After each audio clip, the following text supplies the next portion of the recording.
Okay, so pretty much this is me just staging my living room for a little micro set. All right, so pretty much we got the 3-point lighting system.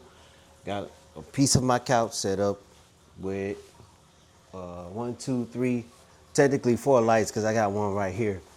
But as y'all can see, it's not hard. All I did was stage some stuff, make it look kind of nice and neat, and I'm gonna go for some cinematic shots. It's really that simple.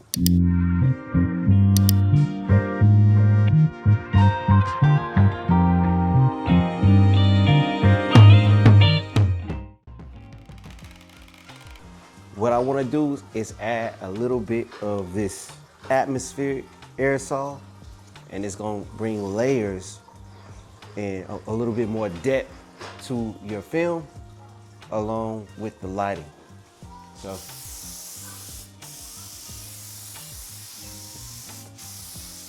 So y'all see what I mean here in a sec. This stuff works. By no means do I consider myself an expert at all. I'm still a student. I've got a lot to learn. I'm still learning. But what I've learned, I'm here to show you all, and we can grow together.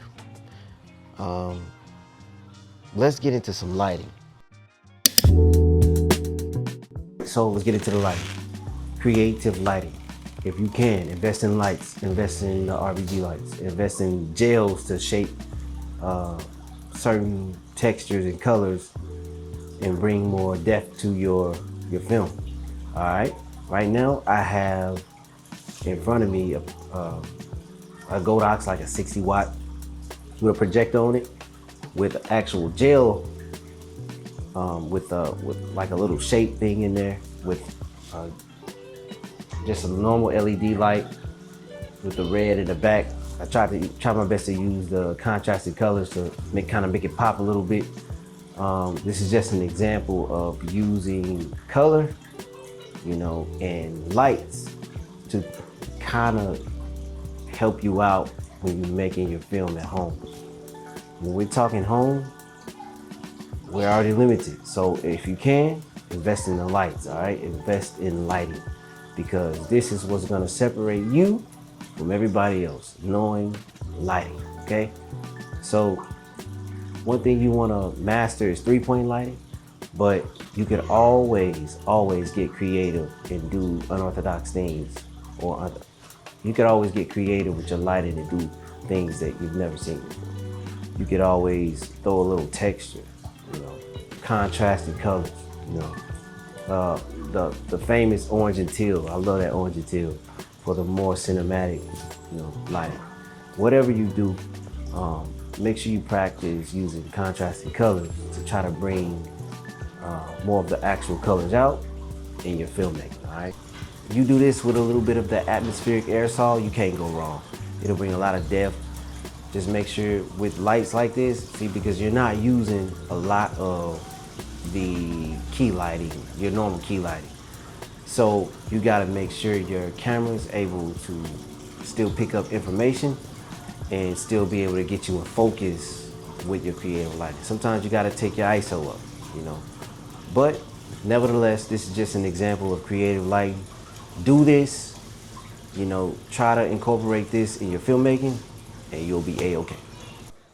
If you like content like this, if you like storytelling, if you like cinematic content, if you like anything that has to do with film, be sure to like, subscribe, and hit that notification bell, please. Because I'm trying to grow and I'm tired of my day job. Filmmaking at home, it ain't hard at all. You just gotta know how to sequence. Whether you're working out,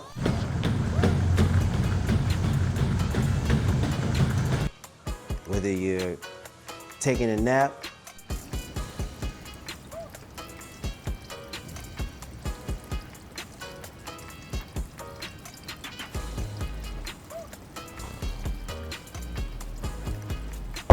you just gotta put sequences together and make the story make sense, all right? It's not hard.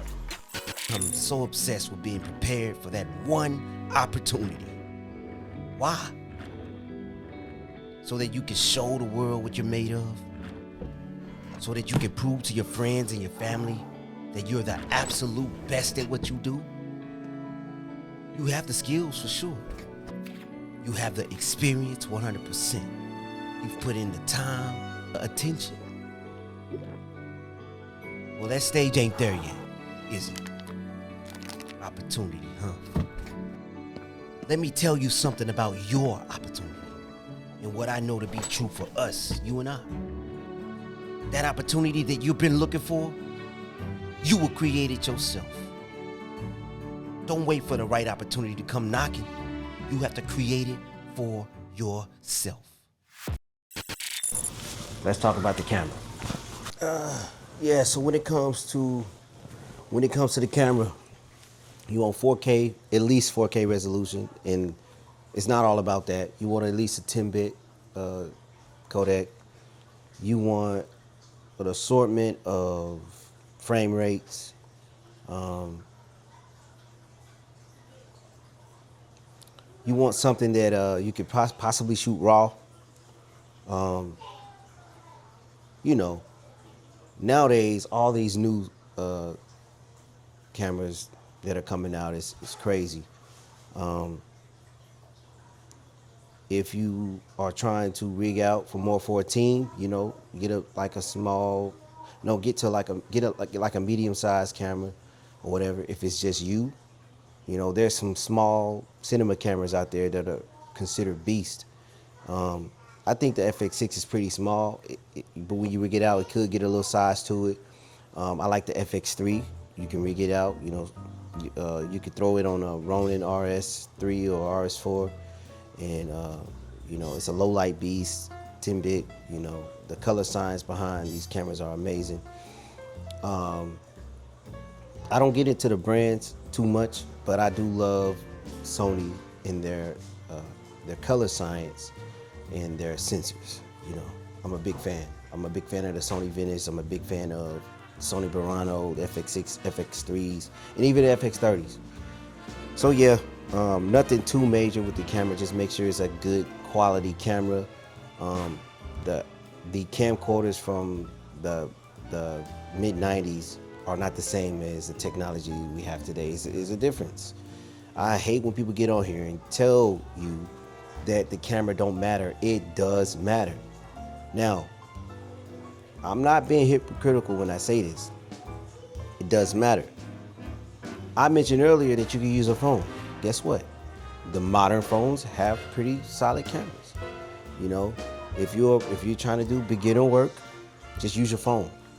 You know, intermediate, I would say get you know, beginner DSLR mirrorless camera. If you want to go towards the more advanced, get you a cinema camera. Get a lighting kit. You know, nothing too major. I don't want to harp on this too much, but just know your camera does matter. Your sensor matter. The colors matter for cinematic content.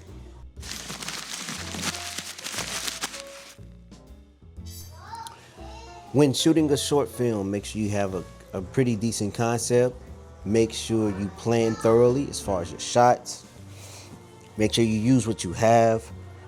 As far as lighting, you want to, you know, make sure you got quality lights. If you don't invest in anything, make sure you invest in quality lights. Make sure your sound is on point, whether it's boom mics, lav mics. Most scratch audio on cameras are not really all that good, and audio is probably one of the most important parts of making film. You know, you have to have high quality audio, especially when you're trying to film something at home. Make sure you keep it short. You know, keep it short. But I do remember a while back when I was a kid, there was a movie that came out. It was called Saw. Saw was a very, very, very creative concept. And the cast and crew, the creators, producers, directors of that film was limited to one location. And look at what came of it. Saw has a slew of movies out.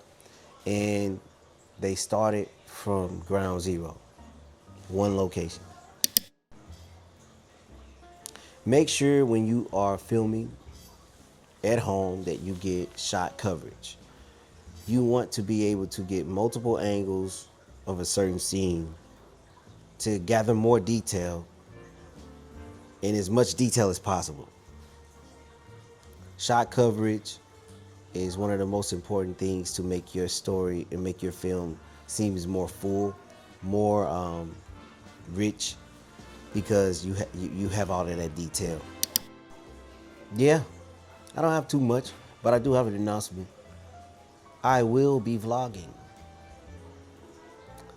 I will start doing more of a vlogging approach. I'll be going over some new stuff that I got ordered. Got some new lights, new tripod, new mics and stuff. I'll be reviewing with you guys. I'm preparing to shoot my first feature film. I'm in the beginning stages of story development, script and screenwriting. If you all are interested in that, leave a comment. This is more of a basic, approach to me showing you all how to film at home. But if you want a pro lesson, click this box right here, how to film yourself like a pro. All right, go watch that video, go check it out. That's the more advanced video when it comes to filmmaking at home.